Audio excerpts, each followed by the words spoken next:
What's up, everybody? I have returned to the jiu-jitsu competition world for the first time in over 2 years. Since late 2020, this was my return match back to competition very recently against another black belt of a similar weight. This match was at 165 pounds, and I was going against Evan Brooks. In this video, I'm just going to talk about kind of what I was thinking, some strategy in this match, and just overall what was going on. So the match starts, 7-minute regulation, 3-minute overtime. I'm predominantly a guard puller throughout my entire jiu-jitsu career, but the past 2 years, I've definitely been working a lot on my stand-up game. Wrestling, I've been getting to work with some people that actually really know what they're doing in judo.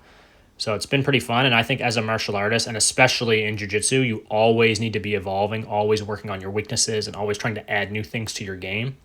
So for me, the stand-up was something new that I was trying to play around with. Another thing I was mindful of was I didn't want to be taken down against the cage. I was trying to control the center of the cage and not let the action get too close to the cage because I thought Evan, if he were able to take me down, I'd rather it be in the center than against the cage. And I noticed quite a few matches during the day, they were all in the cage, and a lot of them resulted in the person getting taken down and a lot of cage control. So I wanted to fight for the takedown, but I felt like Evan he had really strong grips and he was giving me really stiff arms. See how he's got a hold of my triceps? So I didn't really get the reactions that I wanted. I didn't feel like I had the openings to really aggressively go for the takedown, and it's not my strongest area. So after I heard my coach at the time say that there was about a minute gone, I decided just to pull guard, just to get the action to the ground.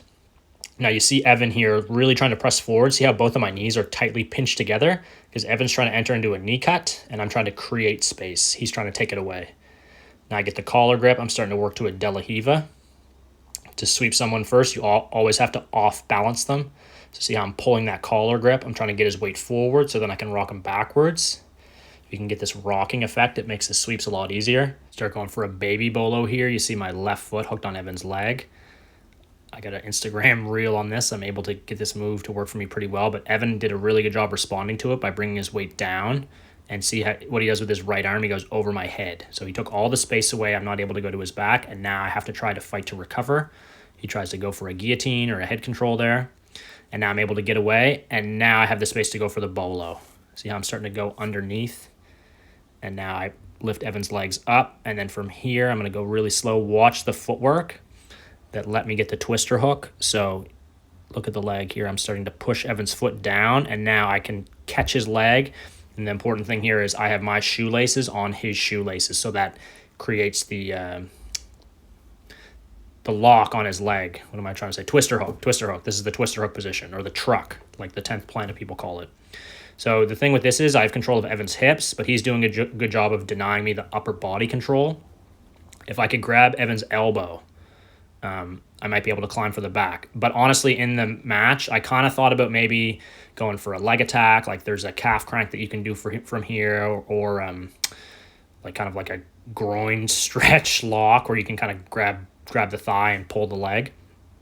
But I didn't, like, those aren't ones I go for frequently. Like I'll go for them sometimes on, people that are less experienced. But for one, I didn't want to go for it not work and Evan get out. And I know my bread and butter is the back control, so I was just more focused on that. So Evan did a really good job of denying me the back. He didn't let me get it. He's doing a good job staying tight with the upper body. I had that leg locked up quite tight for a while, but I was impressed with how he was able to kind of just stay in this position. And I mean, that's why this is a black belt match, because he knows what he's doing. He's not going to just crumble under the pressure. He kept his composure very, very well. And as I'm trying to fight for the upper body grips, I try to throw the hook. At this point, I'm just being a little bit more insistent on getting the back. He goes belly down, and I'm not able to get the left hook in. So I have to come up on top, and now I have to just accept the top position. So I didn't get the back, even though I really wanted it. But in jiu-jitsu, you can't insist too much.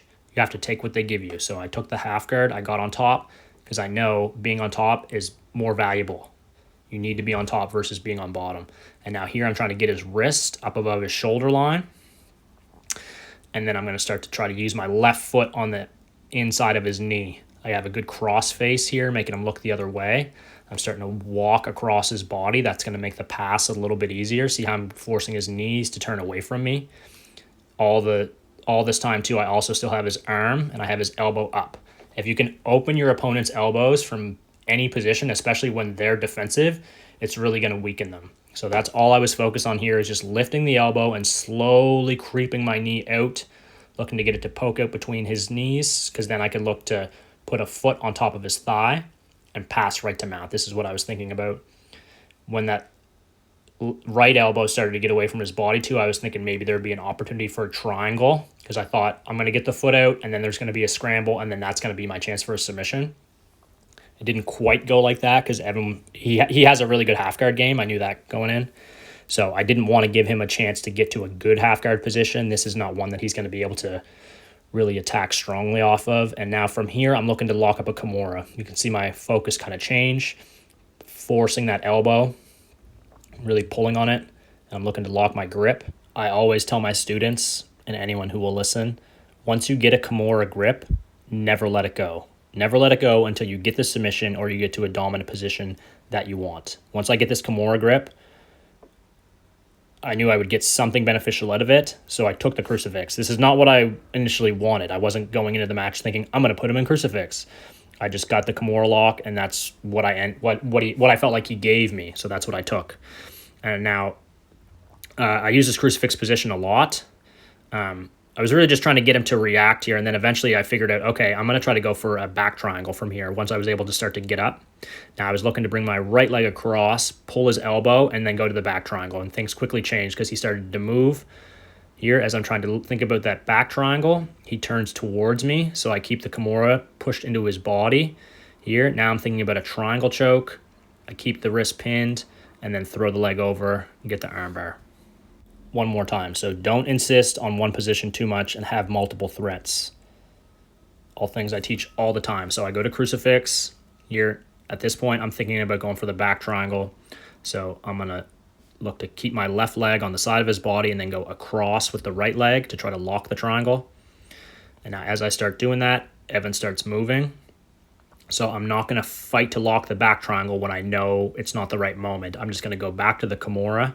You see his legs start to come up. He starts to try to rock up and get out of this position. So that forced me to change attacks.